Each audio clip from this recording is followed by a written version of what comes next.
Hi y'all, welcome to Farm Girl Diaries. My name is Caitlin and today we're going to do something a little bit different than what I normally do. When I first decided to do this channel, I was mainly going to focus on breads, making a whole bunch of fun sourdough breads, and gardening. You know, plant in the garden, do in the garden, and then preserving all the stuff that came in and out from the garden, and then how to use that in your everyday life.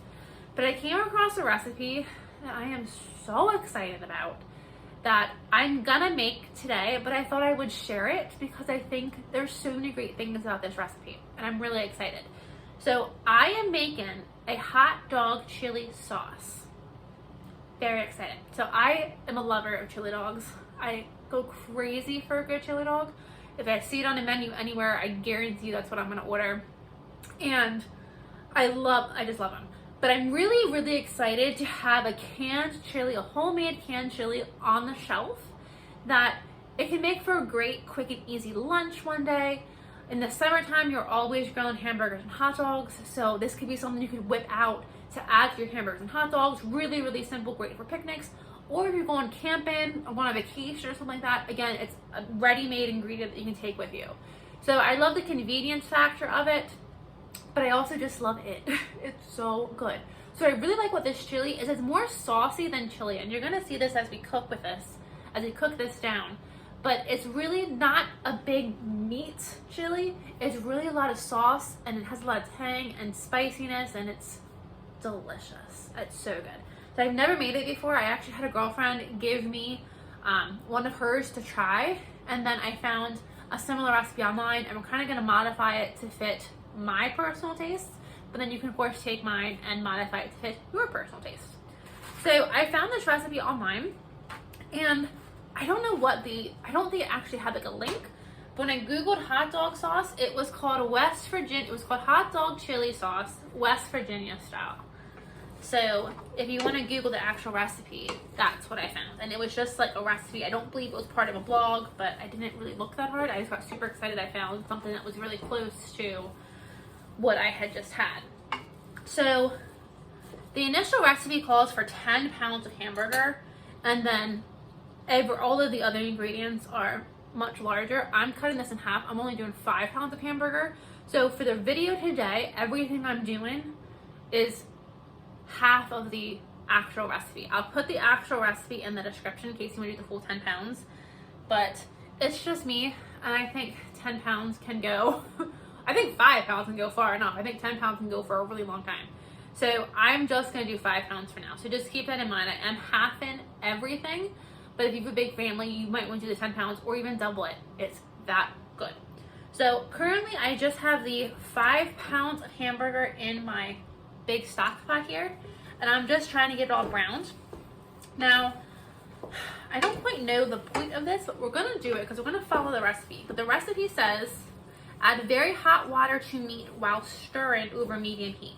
And I think what the point of that is just to break up the meat. So we're gonna do it. So I need to get some hot water. I don't have any hot water yet, so I need to get some hot water on the stove, get that boiling, and then I'll add that to my meat.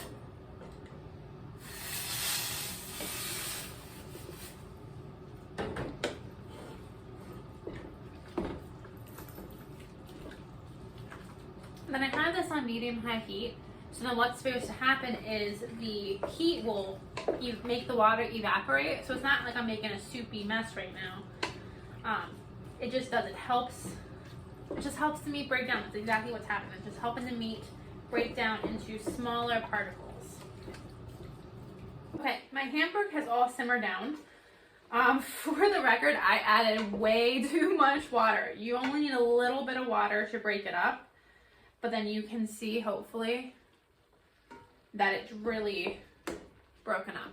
But now to this mixture, I'm going to add the rest of my spices and let it just simmer.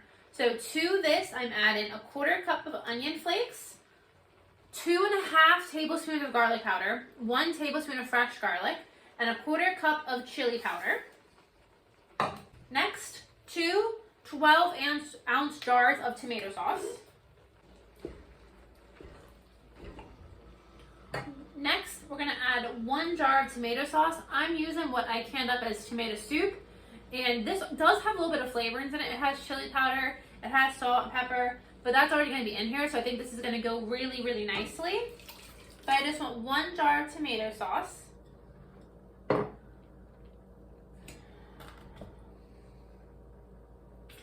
And then I want, so the original recipe calls for 32 ounces of ketchup. I want half of that, which is 16. I think I just did the math right in my head. Look at me go. So this container is 38 ounces. So we're just gonna put some ketchup in. Okay. See what happens. Then I want the original recipe calls for a 1/4 cup of prepared mustard. We're gonna use our hot pepper mustard, and again, I'm just gonna do a dollop.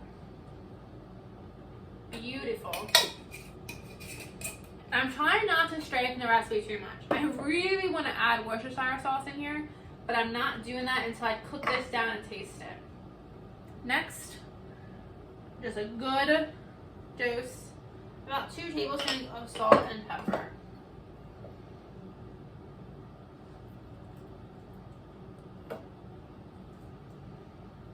Okay. And now we're gonna get it all stirred together and just let it sit and marinate. Let everything just marinate together. I think this is going to be really, really good. If you wanted a little spicier, you could add just some spicier things. You could add some paprika, a cayenne. You could add some crushed red pepper flakes. You could add some sriracha. You know, you could really kind of make this your own with whatever works for you. Just giving it a quick taste, and I'm going to doctor. So I'm adding another jar of my chili sauce, or my tomato sauce. I want it a lot runnier than it currently is. So I'm gonna add that. I'm gonna add the rest of my mustard. And I'm just gonna keep going, keep adding stuff until I like the flavor. I'm looking for a really nice tangy sweetness.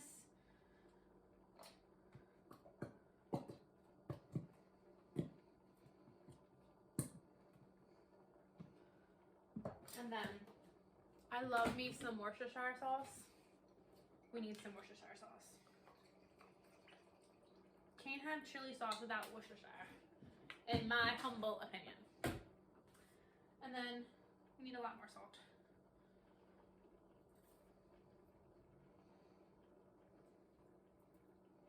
So 3 big pinchfuls.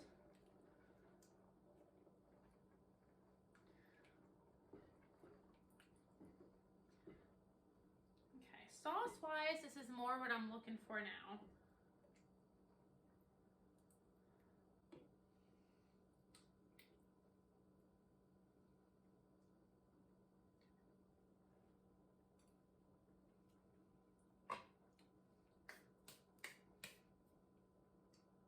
We're going in the right direction. It's missing a little something, something. I think it just might be more mustard. I don't feel like going back downstairs for another jar of mustard right now, so we're just going to use this regular mustard that I honestly don't use for anything, but I might as well use it for something, right? I don't even know why I have that. I don't even think I bought that. I think that was just left from my house for a party, and I just adopted it. Okay. I do want to give it a little bit of a heat, so I'm going to add some crushed red pepper flakes. I'm going to start with a little bit and go up from there.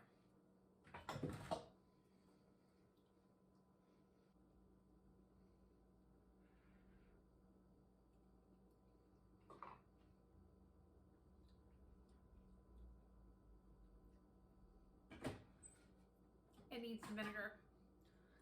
It needs some vinegar. I want a little bit of that tang. So I'm just going to add a splash of vinegar. Get this mixed in, give it another try, and then let it sit.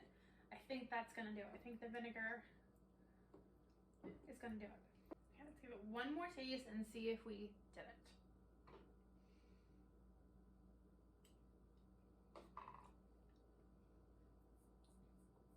It's definitely in the right direction. I'm going to let it sit for a little bit and let it simmer. And just let those flavors cook together before I start really adding a ton of stuff. I can taste just a smidgen of heat for that crushed red pepper flakes. And I like that. My parents don't do a lot of heat, and I want to give them some jars, so I don't want to make it too spicy. So it just gives me a little bit of a well-rounded flavor. I can taste the Worcestershire sauce on the front end. Say that 5 times fast. Worcestershire sauce, Worcestershire sauce, I'm done. The things I do in my kitchen by myself. No wonder my dog looks at me like I'm a weirdo. Anywho, you can taste the Worcestershire sauce on the front end, and then at the end, I really like adding that crushed red pepper. It just rounds everything out together. It gives it a nice finish. So I have this on low. I'm just gonna let this sit, and we're gonna come back in probably about an hour. It's 5:30, so I'm gonna let it sit probably a good hour, and let it develop its flavors, and then we'll come back and see what we want to add. I'm still not quite happy with the sweetness. I like sweet things. I'm not quite happy that I have the sweetness tang that I want, so I might just keep adding more mustard, more vinegar, maybe even add some brown sugar to it. That might help build up what I'm looking for, but it is really good. It is going to be delicious no matter what on a chili dog. I'm just trying to like perfect it to my taste. So I'll see you back here in about an hour, and we'll see what we got. So it has been about 20 minutes since I left this on the stove to simmer. I said I was going to leave it for about an hour, and then I thought when we pressure can it, that's going to continue cooking it when we pressure can it. So I think 20 minutes is good enough. The flavors are there. I did add just a little bit more mustard because I really like the tanginess. I do think it's delicious. And what I really like about it is I put in some of my hot pepper mustard, which has onions and peppers in it. So I am getting, every now and then I get a bite of pepper or a bite of onion, which is fun. I really like that. So I'm going to get this jarred up into my pints, and then we're going to pressure can it. Right there on top of the moon, we could sit and do nothing. I wish we were bold to just fly away. I don't wanna care, just be here and I'm good alone. I'll be okay, miss you like an old friend. Too scared now, thinking I should call up, I'm not.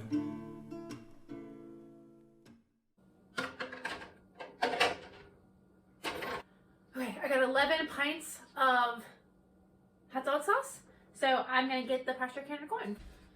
So I filled my hot dog sauce jars to about 1 inch of headspace, and when you're canning, especially with meat, you want to make sure that you're really wiping off that rim and you're getting that rim nice and clean. If something doesn't seal a large percentage of the time, it's because there was food either on the lid or on the seal. So just a little bit of food can get on the seal and create, and not let you get a seal. But with the sauce, it's gonna thicken as it cooks. So I wanna make sure I leave enough headspace that when it thickens, it's not gonna pop up and then push up the lid. That can happen too if you don't leave enough headspace and the contents expand. When you take it out of the canner, your seal will fail then too. So I left 1 inch of headspace, so I'm hoping that's what the recipe said, so I hope that's good. So I'm gonna get this guy going. You have to pressure can meat. So I'm gonna get this guy going. Our chili sauce is done.